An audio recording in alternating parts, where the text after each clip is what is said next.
Mary Tyler Moore didn't like these 5 stars at all. Before she died, she wrote them down. On December 29, 1936, Mary Tyler Moore was born in Brooklyn, New York. When she was 8 years old, her middle-class family moved to Los Angeles. It was a bad idea for her to move to California because she would change the movie business forever. Mary was quiet and shy when she was younger, but she loved dance and the arts. Being a dancer was her dream when she was younger, so she fell in love with dancing.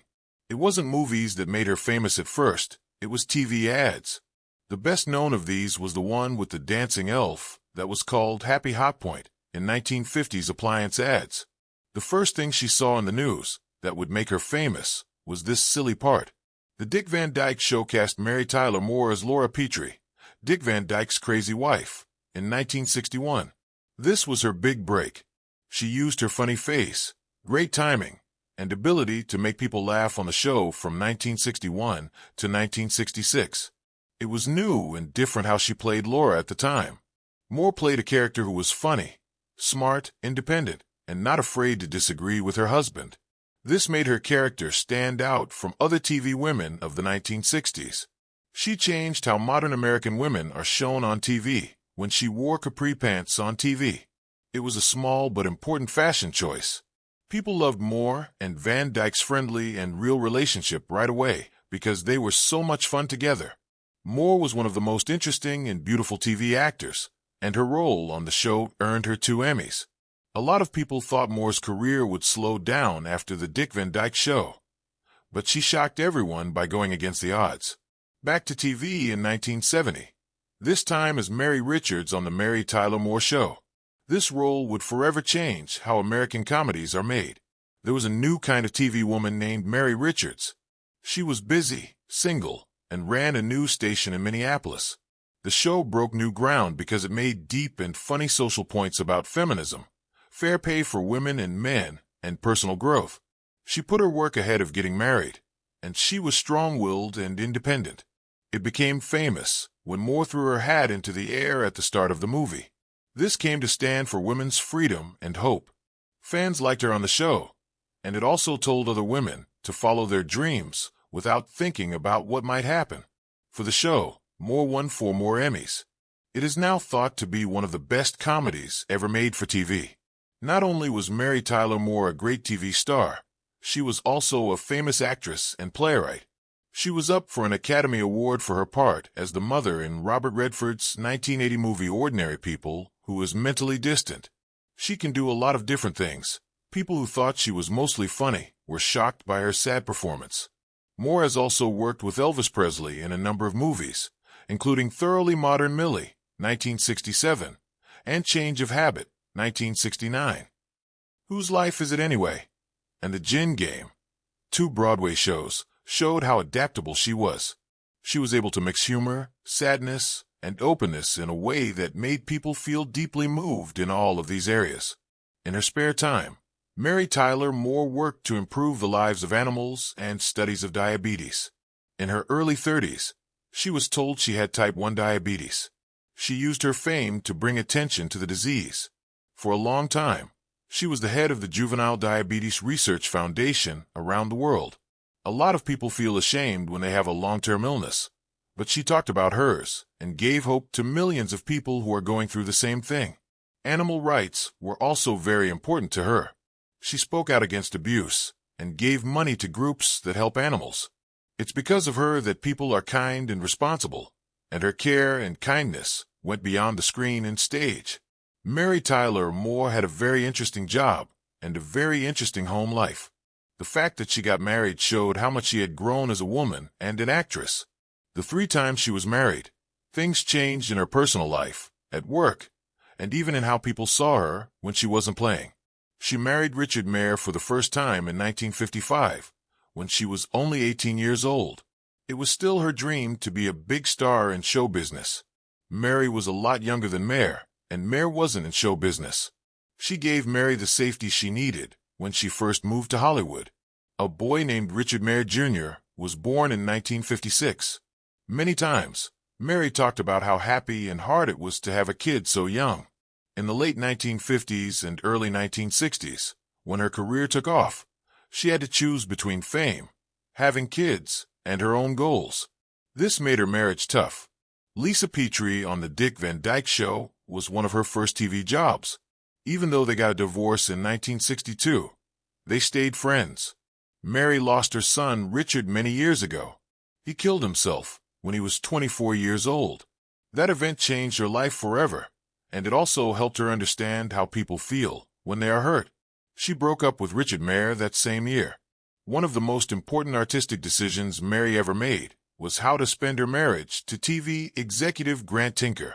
They worked together and had fun together before they got married in 1962. Jane thought Mary was very smart and good at what she did.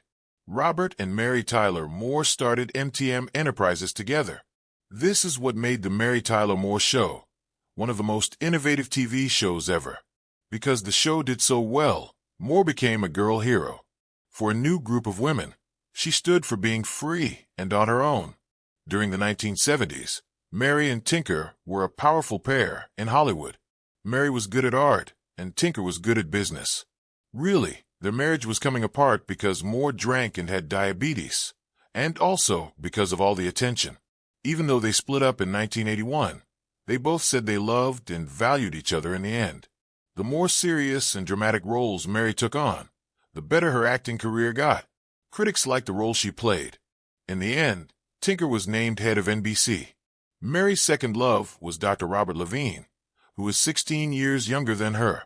For a few years, she had been trying to improve her health, her relationships, and her job. They met for the first time in 1982, when Levine was taking care of Mary's mother. They became loving and close very quickly because they respected and understood each other. In 1983, they got married. This was her third marriage, and it was the best and longest lasting. Because Levine knew a lot about medicine, she helped Mary deal with her long-term battle with type 1 diabetes. He married her and then became her friend and caretaker for life. They lived a quiet life together, going back and forth between New York and Connecticut, away from the movie star life. Mary was married to other people before she married Levine, but they were not the same. It took a long time for them to fully trust, love, and be mentally healthy. They stayed married until she died in 2017. This shows how much love and respect she had in her later years. Mary Tyler Moore was an actor for a long time and did well at it. She was one of America's favorite TV stars because of how classy, funny, and different she was. A lot of people knew her from shows like The Mary Tyler Moore Show and The Dick Van Dyke Show. She was skilled and nice. Behind the scenes, though, the show business wasn't always so nice and helpful. Reports say Moore told some of her co-workers how she really felt about 5 stars, with whom she had nasty experiences in her later years. Some people who knew Mary well and were friends with her in her last years say she was too honest. She thought it was silly to act like all the people she worked with were great.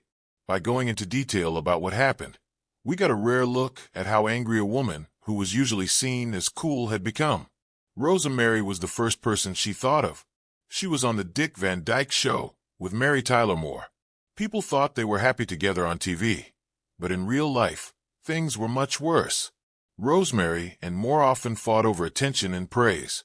She had been acting for a long time and had a quick fuse and a sharp tongue. Rosemary sometimes made Moore feel like she didn't belong because Moore was younger and less used to TV, Moore thought. He said, "Mary told me that Rosemary never missed a chance to remind everyone who had been in show business longer."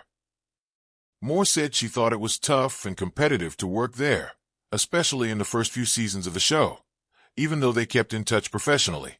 Over time, they changed a few things, but the frost kept coming back. She worked with him on a TV project for a short time that never really took off.